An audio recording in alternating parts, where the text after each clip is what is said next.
Se fue. Vamos, Leslie. Buenas tardes, doctor. Dale, dale, no me preocupes. Buenas tardes, doctor Shang. Nosotros, como Facultad de Posgrado del Doctorado en Economía y Empresa, de la asignatura Teoría de Desarrollo Económico Empresarial, estamos aquí para presentarle el ensayo consolidado número 3 y la síntesis de lectura semana 3. Somos el equipo que conforma su servidora Leslie Cáceres, Lisset Cárcamo, Dulce Vázquez, Germán Salgado y Héctor Díaz. A continuación, el primer tema que es lo compartirá con ustedes nuestro Lisset Cárcamo. Buenas tardes, gracias Leslie. Les voy a hablar sobre la CEPAL y las nuevas teorías del crecimiento. La CEPAL nace en 1948 como una iniciativa para identificar las posibles soluciones a los problemas de no crecimiento de todas estas economías. En este sentido, se crea la CEPAL en 1948. Y uno de los primeros temas que identifica la CEPAL es el problema de bipolaridad o centro y periferia. Avance. Aquí podemos ver el mapa conceptual de cómo se gesta la CEPAL como propuesta de desarrollo en Latinoamérica. Entonces, la CEPAL identifica que para estudiar el desarrollo de América Latina es necesario tener como punto de referencia la integración de las economías de la región con los mercados mundiales. Para ello, la integración se realiza a mediados del siglo XIX. Avance. Siga. La teoría de la bipolaridad o centro y periferia, básicamente que es una propuesta desarrollada por Raúl Prebisch, quien fue el primer director de la CEPAL, indica que el problema del centro y periferia es que el centro es donde está el crecimiento, en la cual se desarrolla toda la tecnología y la actividad económica. Y la periferia es el generador de todas las materias primas que van a ser consumidas en el centro. En este sentido, la periferia es una zona postergada. Por ello, es un tema que hay que abordar a través de modelos de crecimiento económico. Avance. Y es así como dentro de los modelos de crecimiento que plantea la CEPAL, aborda la propuesta los modelos neoclásicos, que tienen que ver con dos factores de producción, trabajo y capital. Entonces, ¿cómo podemos desarrollar una economía a través de estos dos factores? Avance. A esto se le llama modelo de crecimiento endógeno, ¿verdad? Se busca que el avance de la tecnología dinamice la economía. Y en ello, la CEPAL se enfoca en lo que se conoce como la competitividad. Algunos factores que intervienen en esta, adelante, avance por favor, son algunas habilidades adquiridas por individuos y organizaciones. ¿Cómo eso adquirido puede potenciar las economías de los países? Capacidades y experiencias que fluyen en una actividad económica, pero sobre todo un mayor dinamismo por parte del Estado, que el Estado, ya que es parte de la economía, que actúe con dinamismo y un mayor estímulo a los diferentes agentes económicos que intervienen dentro de la economía para poder lograr condiciones de interacción recíproca en los cuales tengamos un verdadero crecimiento económico. Podemos concluir entonces, avance, que cada uno de estos modelos significa cambiar nuestros procesos productivos, pero sobre todo implica una integración en los cuales el sector primario, secundario y terciario tengan un dinamismo real. y adquirir un compromiso por parte del Estado y los diferentes agentes económicos, léase la educación, la empresa privada, la iglesia, que sean parte para poder desarrollar todas estas iniciativas que son tan importantes y necesarias para lograr un crecimiento económico y eventual desarrollo de nuestros países. Muchas gracias. A continuación tenemos con el segundo tema, modelos de Estado desarrollista, con Germán Salgado. ¿Qué tal? Mucho gusto a todos. Buenas tardes. El tema del modelo de Estado desarrollista fue desarrollado por varios autores. Podemos seguir adelante, dentro de los cuales nosotros podemos decir que su origen fue decidido por la máxima que menciona que la tesis central del desarrollismo era la promoción del desarrollo económico y la consolidación de la nacionalidad de un país, que estos eran los aspectos fundamentales que estaban interrelacionados en un único proceso emancipatorio. ¿Qué quiere decir esto? De que un el origen del término Estado desarrollista se basa en el hecho de que el Estado debe enfocarse en que todos sus objetivos y miras de desarrollo deben de estar hacia el pueblo y hacia los objetivos eh, que tiene planteado para desarrollar su población. Vamos adelante. El mismo autor menciona una evolución en la que dice que el nuevo desarrollismo, o sea, lejos de solamente tener una fórmula muy general, desarrolla pilares fundamentales con los 5 precios macroeconómicos, que son la tasa de utilidades, la tasa de interés, el tipo de cambio, la tasa salarial y la tasa de inflación. ¿Por qué estos 5 pilares? Porque son los que en condiciones de mercado son muy difíciles de poder establecer. Así que una sinergia es el objetivo que debe buscar un Estado desarrollista de estos 5 precios. Mientras que la economía política en el nuevo desarrollismo se basa en los conceptos del Estado y capitalismo, es decir, poder tomar las ideas fundamentales del capitalismo y decir que van a estar orientadas hacia el desarrollo de la población en vez de solamente los conceptos normales de acumulación. Siguiente. ¿Cuál es el concepto condensado? Y esta es una idea muy general que toma el autor al poder decir, bueno, muchos autores han pensado esto, pero ¿cuál es el concepto ya condensado? Un Estado desarrollista es cuando considera el crecimiento económico como su principal objetivo. Eso lo hemos escuchado en muchos planes de gobierno.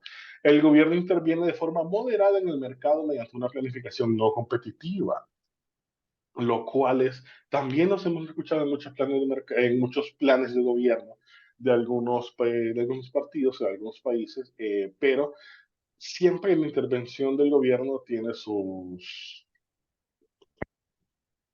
el tercero, que adopta una política macroeconómica activa, limitando los déficits presupuestarios y de cuenta corriente. Ese es el gran tema que está muy ligado a temas de uso de fondos, a temas de corrupción y a temas de uso de presupuestos. Y por último, que cuenta con el apoyo político de una coalición, y esto es un tema muy importante, de clases en pro desarrollo formada por empresarios, trabajadores, funcionarios, burócratas, lo cual para muchos otros autores termina siendo como una utopía en la que todos estos clases o tipos de personas se unan en pro de poder conseguir un fin más ajeno o más grande que ellos. Siguiente. Ahora, ¿cuál es la estrategia general del desarrollo de un Estado desarrollista? Que sea la expansión del mercado interno a nivel de toda la nación. ¿Por qué? Este es uno de los primeros modelos. Se puede decir que es el modelo histórico basado en teorías keynesianas, por ser una persona, por ser un concepto muy pragmático. ¿Y cuál fue la estrategia general? Desarrollar el interno. Ahora, ¿qué fue lo que pasó? De que muchos países no lo lograban al final por apegarse a términos de acumulación de ganancias y que no lograban desarrollar el Estado en pro del pueblo. Vamos al siguiente modelo. El siguiente modelo habla de, la siguiente, gracias, que es un modelo central tardío, donde hay dos expositores que hablan de esto, que primero es Alexander Gerschenkron, perdón, quien analizó los países europeos que se desarrollaron en la segunda mitad del siglo XIX y encontró en ellos un mayor grado de intervención estatal. Ojo con este punto, intervención estatal. ¿Por qué? Porque un Estado desarrollista sí debe tener intervención estatal, pero con el objetivo de desarrollo del pueblo. Y Helio Jaguaribe señaló que el arreglo de ese sistema en el mercado interno se reservaba a la industria nacional y que el Estado desempeñaba el papel de árbitro entre partes del conflicto. ¿Qué pasó con este modelo? No terminó funcionando porque la intervención estatal no siempre está orientada hacia el desarrollo económico, sino más bien hacia problemas propios de los partidos políticos que los lideran. Vamos al siguiente modelo. En este modelo periférico independiente lo podemos centralizar mucho en Japón, quien adoptó la estrategia de copiar tecnología y las instituciones occidentales. Fueron muchas décadas en las que Japón utilizó este modelo para poder decir, bueno, vamos a desarrollar el país a través de qué es lo que están haciendo los demás países que están creciendo económicamente e implementándolo en el país. ¿Cuál fue su resultado? De que sí tuvo crecimientos económicos, pero realmente con modelos híbridos. Es decir, sí comenzó la copia de los modelos económicos de las partes occidentales, pero no se quedó solamente con ellos, sino que hizo mejoras. Y el último modelo, que vamos al siguiente, se trata del modelo periférico nacional dependiente, que los países que pertenecieron a este grupo fueron, se podría decir que lo suficiente desarrollistas para hacer una revolución industrial, pero pudieron mantener las tasas de crecimiento. ¿Por qué? Porque no es lo mismo el hecho de poder tener una idea que genere una explosión de crecimiento a poderlo mantener a través del proceso político y consecución de gobiernos, consecución de planes de acción a lo largo del tiempo. Este fue el gran fracaso, se podría decir, de este modelo periférico nacional dependiente. ¿Cuáles son nuestras conclusiones? Vamos a la siguiente diapositiva. En esta, podemos concluir de que el modelo económico es necesariamente el resultado de una estrategia nacional y que surge a nivel de países fuertes que son capaces de poder tener una mentalidad de decir, vamos a desarrollar el país a través de, y plantear sus planes de acción en ese punto, sin tomar en cuenta corrupción, sin tomar en cuenta desfases, sin tomar en cuenta mala ejecución presupuestaria y una intervención adecuada del Estado en el mercado. Entonces, ¿se puede lograr? Sí se puede. ¿Se ha logrado? Solo algunos países fuertes lo han hecho. Y este es la presentación. Muchas gracias. Continuamos con el tercer tema, reflexiones sobre la trilogía Pobreza y Crecimiento, con Héctor Díaz. Sí, muchas gracias. Esta reflexión de la que vamos a hablar en este momento tiene relación con justamente las teorías que ya hemos conocido y que el compañero Salgado explicó bien, y es que esos factores de análisis desarrollistas normalmente no han sido suficientes en la región latinoamericana para poder disminuir la pobreza, porque existen otros factores que son estructurales. En el siguiente slide podemos ver, siguiente,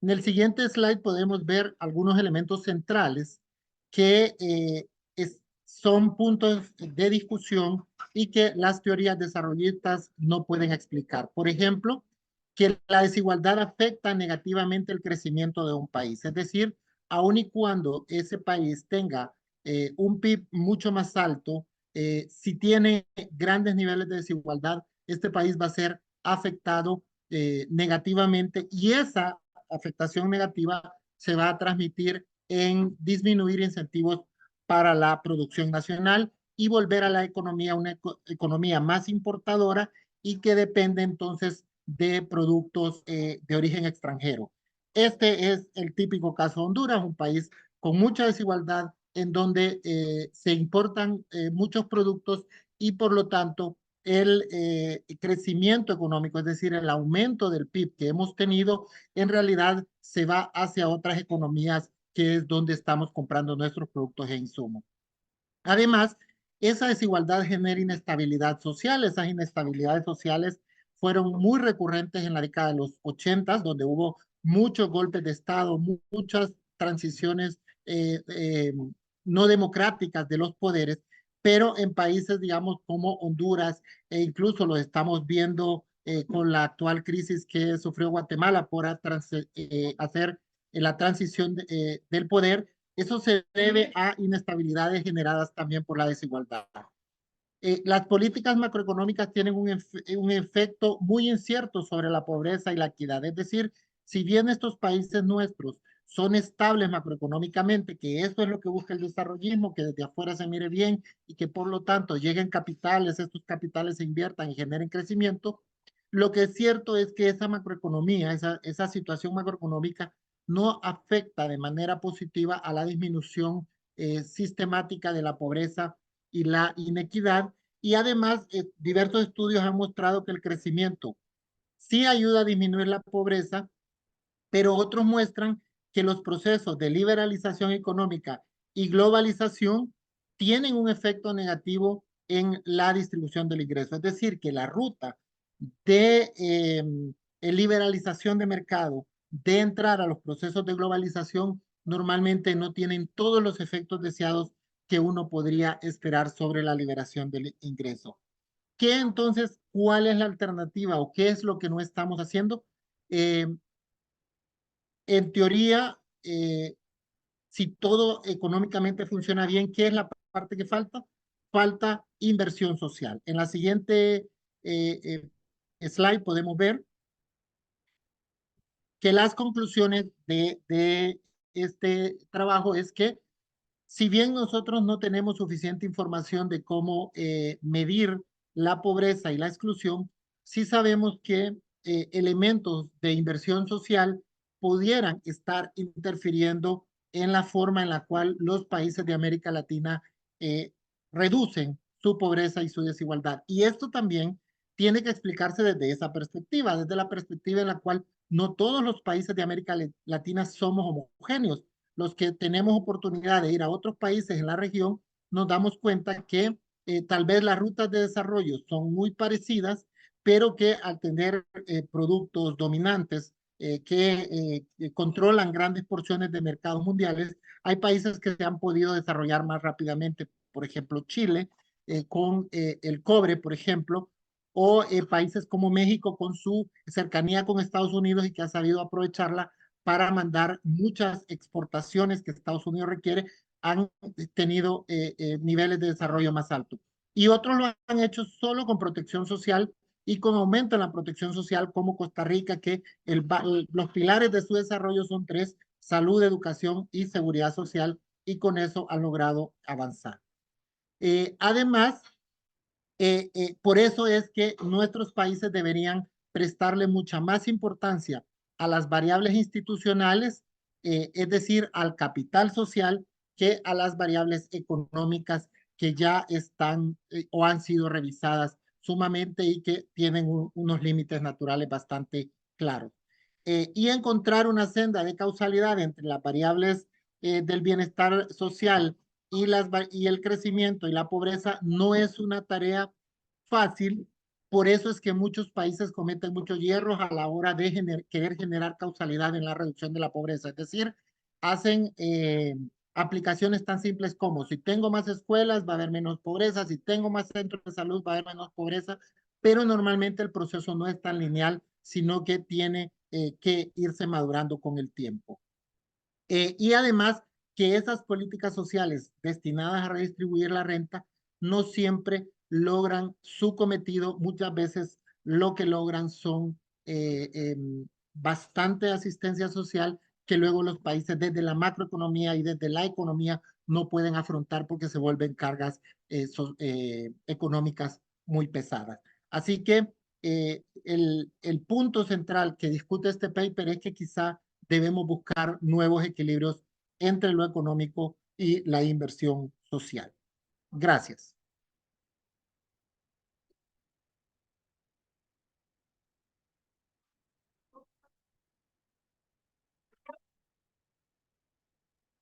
Hola, bueno, el siguiente tema a presentar es acerca de la productividad y la teoría del crecimiento económico. Este paper fue escrito por Cintia Travieso Martín.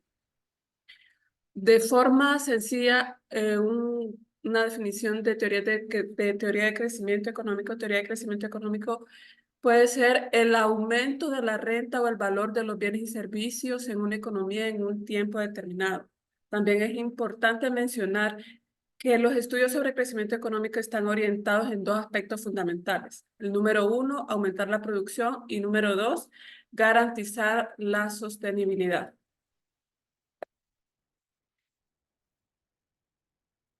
De forma general, estas teorías de crecimiento económico se agrupan en tres formas. El primero son llamados los clásicos. Aquí se desarrollan las teorías generales del fenómeno a partir de agrupar aspectos históricos, sociológicos, políticos, sin profundizar en los productivos propiamente dichos. El segundo reúne a los economistas que siguieron las doctrinas desarrolladas por los primeros e incorporaron el desarrollo económico como objeto de estudio. Y la tercera es la agrupación compuesta por teorías modernas del crecimiento. En el presente estudio también se analizarán las implicaciones que tiene la productividad para el crecimiento económico de las diferentes corrientes de pensamiento.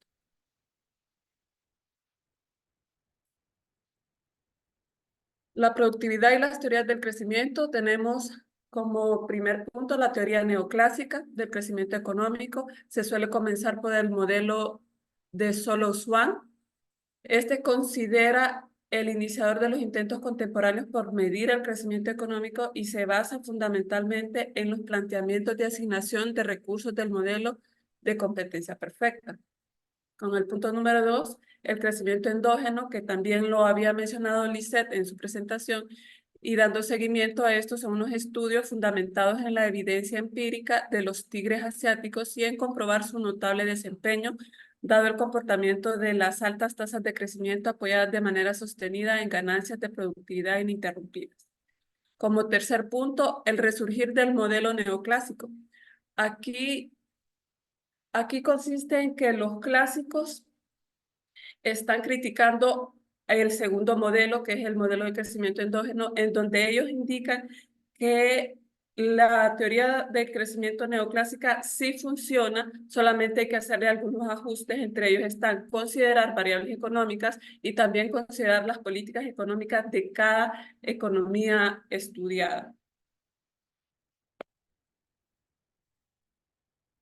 En conclusión a este paper, se puede mencionar que la productividad es uno de los elementos que dentro de las teorías del crecimiento económico ha sido fundamental para alcanzar tasas y niveles de crecimiento significativos.